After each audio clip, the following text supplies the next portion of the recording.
Tonight, an 11-year-old dies after falling through a skylight. 5 youth managed to scale the school and mount the roof over the gymnasium.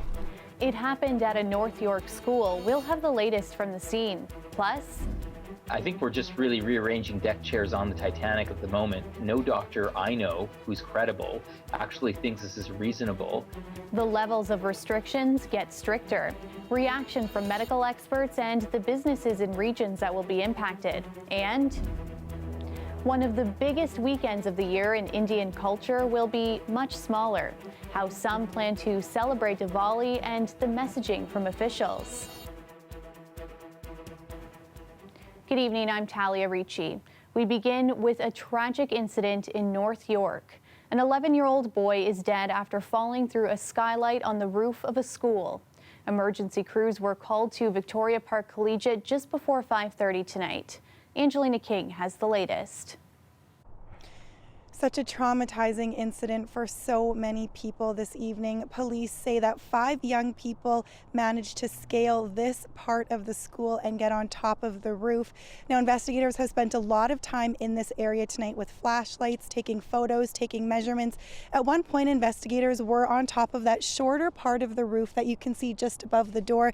Then they were able to walk over onto that second layer that you can see there. Now, police say that this happened just before 5:30 this evening, so it would have been getting dark at that point. They say that an 11-year-old boy broke through one of the skylights on the roof, fell down just over 3 stories into the gym below. Police say at this point it appears that there was no foul play and this was a tragic accident. It appears from very preliminary investigation that it appears it may be misadventure. We don't believe there's any signs of any suspicious activity tonight. We're here on site, obviously, working with Toronto Police in any way we can to support their investigation, provide any information and support that we can right now, as we too try to figure out exactly what went on this evening. Right now we're also supporting our own staff who were on site this evening and helped out in this case. Obviously our hearts go out to the student and their family today. Now, of course, this was witnessed by the other children that the boy was with. They approached staff who were still at the school and asked them to call 911.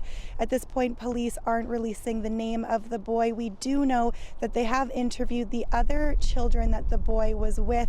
We don't know their exact ages, but police say that they are too young to go to this school. Victoria Park Collegiate is a high school. Now, there are several skylights on the school's roof. I asked what kind of condition that they are in. The TDSB that says that that's something that they'll be looking into as part of its investigation. So a lot for the board and police to kind of sort through this evening. Police are asking if anybody saw a group of people either on the roof or near the school earlier today to contact them as they continue to try and piece together exactly what happened that led to this tragedy. Angelina King, CBC News, Toronto. A man is dead after a shooting in Richmond Hill tonight. It happened just before 6:30. Officers were called to the Leisure Lane and Richmond Street area where they found the man with no vital signs. He was rushed to hospital but died of his injuries. The York Regional Police Homicide Unit has taken over the investigation. If you live in Toronto, Peel, York, or Halton, officials are asking that you don't socialize with anyone outside your household. This comes as more regions in this province move into the red zone, and each of the color categories becomes more strict. Lorenda Redekop explains these changes. This restaurant in Oakville will be a maximum of 10 people inside as of Monday. It's part of Halton moving into the red zone. The owner says they are doing things safely, and there could be some tough decisions ahead. I think once we get down to that red layer of risk, we're going to have to start layoffs, and there's just no way to be profitable. Halton, Hamilton, and York will all move into the red zone on Monday. Peel is already there. Toronto will be tomorrow. We must do whatever it takes to stop our hospitals from being overrun. So we're here today to take action. Part of that action, making the province's color-coded system more strict. It was criticized by many doctors as too lax when it was introduced 10 days ago.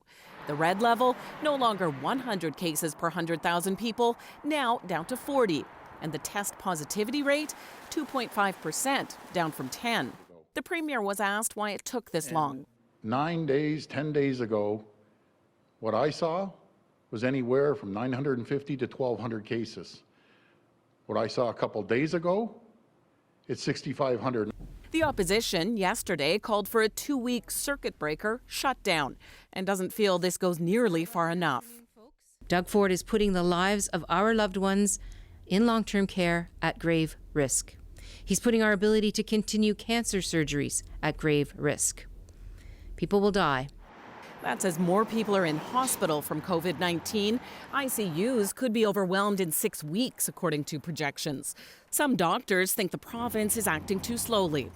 I think we're just really rearranging deck chairs on the Titanic at the moment. We actually have a framework, frankly, that no doctor I know who's credible actually thinks this is reasonable because, again, the thresholds we set are way too high. We're staring down the barrel of another lockdown. And I will not hesitate for a second if we have to go further.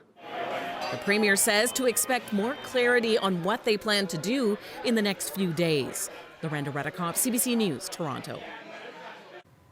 Long-term care homes are struggling to stop the spread of COVID-19.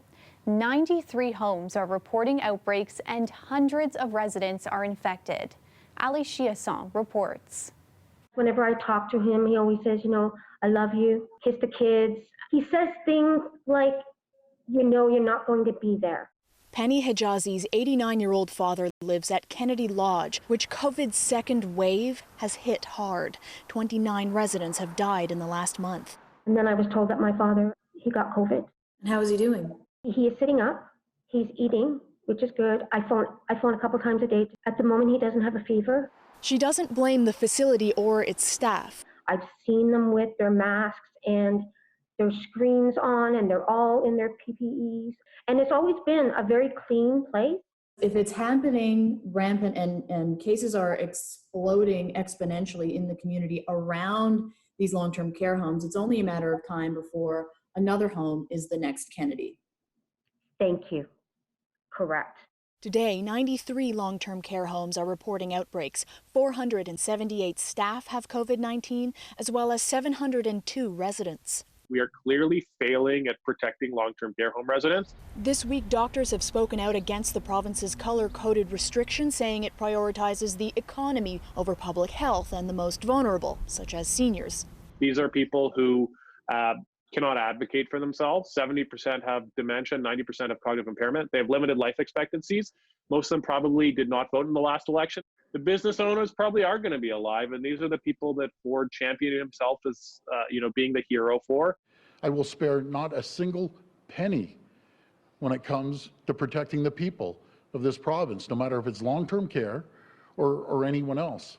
Today, restrictions were tightened, and Health Minister Christine Elliott acknowledged what the doctors have been saying. Part of the problem is that there is this community transmission that's happening, and that gets reflected in what moves into long-term care homes. That's one of the reasons why we're taking the steps that we are today. Welcome news for Penny Hijazi, who worries about her father making it through the second wave at Kennedy Lodge. For those complaining about the restrictions, she offers this perspective. And I think to myself, you know what? They're stuck in that home for months in a room. And here people are complaining that, we have to stay at home. But at home, I can go outside, I can do gardening, I can watch TV, I can talk to my friends, I can do anything I want. But he is stuck in a room. The province is also investing in staffing in PSWs and has committed to overhauling the long-term care sector. But that takes time. The idea is the more immediate solution is controlling community spread. We'll have to see if these restrictions make a difference. Ali Chiasson, CBC News, Toronto. A new long-term care home is being built in Stouffville specifically for Chinese Canadians. It's set to be completed in the summer, but the organization is asking for funding in order to finish the project. Seniors, they need, and also they deserve, they need good health care facilities for themselves. And our country, Canada, our province of Ontario and our communities, they have that means to provide them the best care available in the world. The new care home aims to provide 320 new beds and culturally relevant care for seniors. The Mang Xian Foundation says the facility will also provide improved services, like giving all residents private bathrooms. But to finish construction, they need $30 million in funding. The foundation's ask for donations comes as the province has promised to build more improved homes in the wake of the pandemic. In the Indian culture, this weekend is all about praying together, eating together, and being together. Instead, many large gatherings that were planned for Diwali had to be canceled because of the restrictions. As Greg Ross tells us, officials across the GTA are urging people to find alternative ways to celebrate. Leave us for our family. There's 4 of us. Mandy Takar says she won't need much more than that because this year her Diwali celebrations are going to be much smaller than usual. We're going to try to do our own thing this year and make it special for our family in our own way. Actually, I'm going to celebrate with my family members this year. People in Brampton are staying with their immediate family after this desperate plea from Mayor Patrick Brown yesterday. We're asking everyone, pleading with everyone to make sure that we only have these celebrations within the confines of our own homes. Brown recognizes how important Diwali is in his community, but he says this year people are simply going to have to put safety first. It's a concern because we saw a Thanksgiving spike. We're starting to see a Halloween spike, and we know these significant events, even if just a few people have gatherings, cause a spike in the numbers. Diwali is known as the Festival of Lights, a time for people to gather and pray. Most years at the Hindu Sabha temple on the Gore Road, they would have 3,000 to 4,000 people there to celebrate. Vasudev Joshi is one of 6 priests at the temple. 3 of the priests, they are positive with this coronavirus, COVID-19. Those priests are still in quarantine. Joshi did not contract the virus, and he says just because the temple is closed doesn't mean he isn't offering prayer service. But you'll be safe. That's the important thing. You'll be safe. Yeah, we are doing from home, online, only online pujas, not from anybody's home or business. 3348 cash or card. Things have also slowed down inside the shops that sell traditional Diwali treats. They too have had to adapt. This year we've got over 375 deliveries to do for just Diwali, for the 2 days, for Friday and Saturday. No temple, no gatherings with family and friends, and no traditional fireworks. But for many people in Brampton, that doesn't mean no Diwali. We're going to make it work. Greg Ross, CBC News, Brampton. After the break, Filipinos in the GTA are mobilizing to help their loved ones a world away, hit hard by a series of typhoons. We'll have more on the relief effort.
Just 10 days after Typhoon Goni devastated the Philippines, many of the same communities have been hit by Typhoon Vamco. The equivalent of a Category 2 hurricane made landfall on Wednesday night.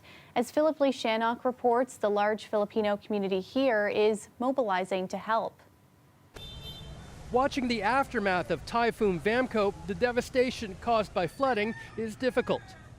Many people are asking to be rescued as they are already on their rooftops, of course. And the people who volunteered to help, they're stranded because of the flood. This local online radio station is trying to coordinate the community's relief efforts here. The group also organizes the Taste of Manila Festival. They hope the federal government will send aid. Canadian always there to help, right? So I'm seeking help too from the government to help us, to help the Filipinos. The Red Cross and Red Crescent societies say much of central Luzon is without electricity and telecommunications. The same area was recently hit by a super typhoon affecting 1.6 million people. Vamco is the 5th storm to impact the Philippines in just over 3 weeks. Aid agencies say these non-stop storms are slamming into communities during a deadly pandemic, making this one of the most complicated relief efforts ever. Noodles, blankets, coffee. Here in Toronto, individuals and businesses are donating what they can, electronically sending funds to family and friends, and loading up boxes to be shipped to the capital, Manila, for redistribution. Most Filipinos now are like sending double to help their family back homes, and even though we are in pandemic, so no choice but we're getting to help them. Scientists say that climate change is making storms like this more destructive. The typhoon is now crossing the South China Sea, heading towards Vietnam. Vamco is the 21st such storm to hit the Philippines this year. Philip Lee Shannock, CBC News, Toronto. Cloudy with a chance of showers this evening after the sun took a bit of a break today. Meteorologist Colette Kennedy joins us now with a look at the forecast, and we're looking ahead to a pretty moody weekend. Thanks, Talia. Well, boy, oh boy, this weekend, the forecast, it's like both days couldn't be drastically different, sort of polar opposites. And let me show you what I mean by that. It will give you a chance to kind of plan your activities in terms of what you need to be doing and when are the best opportunities to be doing that. Now, for tonight, just to make you aware, there are a few just little light lake effect flurries out there. Most areas staying dry, but there are a few spots. But Saturday, okay, pleasant. Most cases, we're talking about a lot of sunshine, the wind's not very strong, and dry conditions. It starts to change, southwestern Ontario especially, as we get later into Saturday, towards Saturday night, and then for everyone, everything kind of changes over in our forecast region for Sunday. So not just wet conditions, but I'm talking about windy conditions as well. So nasty in that sense. Sustained winds that are strong, but wind gusts that will be over 70, 80, maybe even approaching 90 kilometers an hour at some times, especially as we get up towards the cottage country and getting up towards the upper Great Lakes region. So daytime highs today, many cases closer to seasonal, but often they were a few degrees actually above seasonal. Tomorrow we're going to see those temperatures knock back closer to seasonal or even a little bit below. And tomorrow morning, a lot of our lows are going to be on the cool side with some wind chills. So it'll be a little sluggish to get things going, even where we're going to have some sunshine. Overnight tonight, I mentioned a little bit of lake effect flurry activity, not much of it out there. Some residual cloud cover then into tomorrow morning. Otherwise, you can see a ridge of high pressure giving quite a bit of sunshine. Even that we'll see burning off as we get a few hours into the day. So much of Saturday looks good. Now I've stopped this at 11 o'clock Saturday evening. So just starting to nose in here into southwestern Ontario, some of the shower activity. Cloud cover obviously coming in. Now watch what's going to happen here. I'm putting on the isobars from here on, and you're saying, what's that? Well, see these black lines? I just want you to show you when we get areas of equal barometric pressure here, and you start to see these getting closer and closer in terms of these lines with the tightness here, that's the pressure gradient, and that means the winds are getting stronger and stronger here around this area of low pressure, and those are really going to be winding up through Sunday. So the rain will be moving through.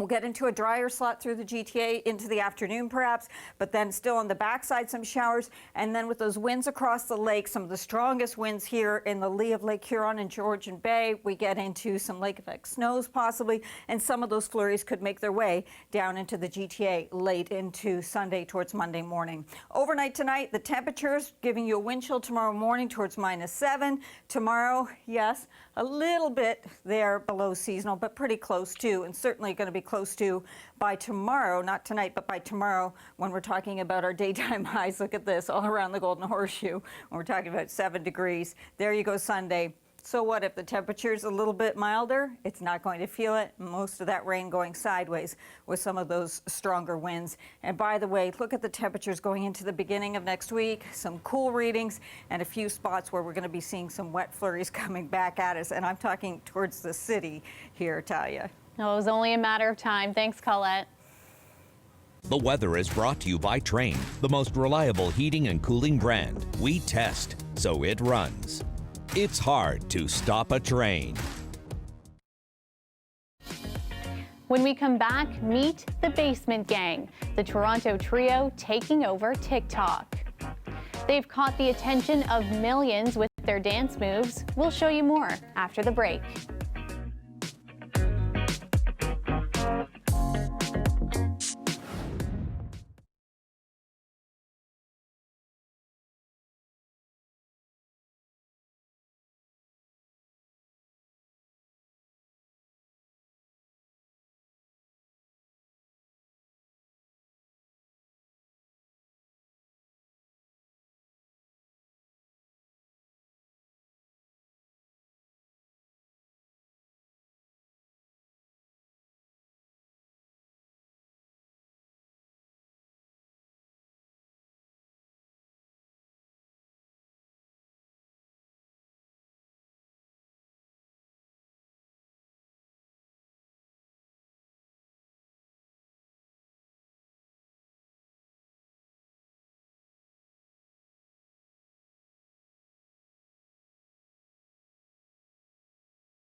A trio from Toronto has caught the attention of millions with their dance moves.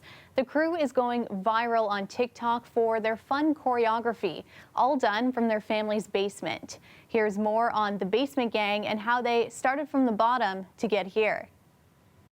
Basement Gang, man. Are you regretting that name? No. We kind of, we wanted it to be.